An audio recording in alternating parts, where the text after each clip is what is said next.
Good morning, class. Today we're going to do a poem called Tiger in the Zoo. This poem is a reflection of a tiger's thoughts during his captivity in the zoo. The poem goes like this. He stalks in his vivid stripes the few steps of his cage, on paths of velvet quiet in his quiet rage. He should be lurking in shadows, glide through the long grass, near the waterhole where the plum deer pass. He should be snarling around houses at the jungle's edge, baring the few fangs, his claws terrorizing the village. But he is locked in a concrete cell, his strength behind bars, stalking the length of his cage, ignoring visitors. He hears the last voice at night, the patrolling car, and stares with the brilliant eyes at the brilliant stars.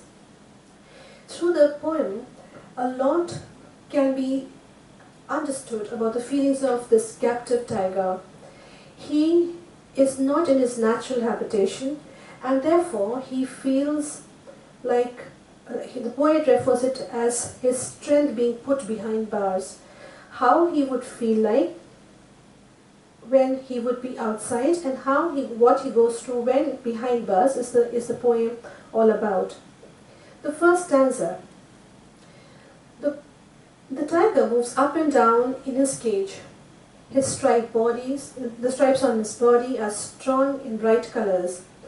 The stripes of a body are the reflection of the strong, bright character of this tiger. But here he is helpless. The tiger moves quietly on his velvet pads. The velvet pads are the paws of the tiger. He is filled with rage, but that rage, the poet says, is quiet. This rage, which is quiet, is because of his helplessness. He cannot do much. He is a beast that is supposed to be a beast that signifies strength.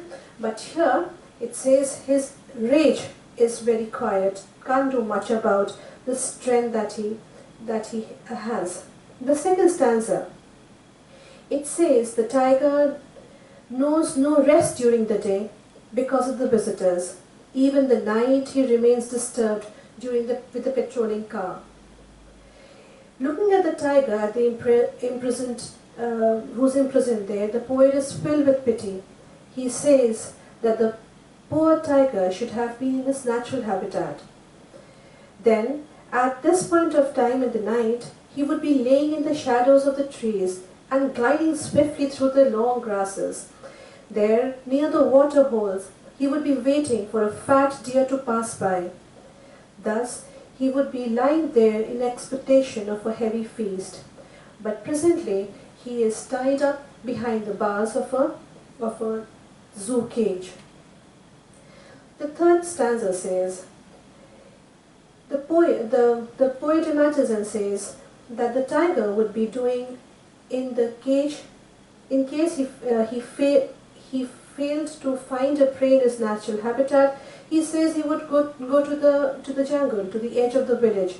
So in the stanza, the poet reflects on the point that just in case, if he spends the night without a feast, without a plum deer passing by, he would opt for the second thing that he can do, and which would be going to the edge of the village, where he would go in anticipation of pouncing at some human or some domestic animal and feast on it.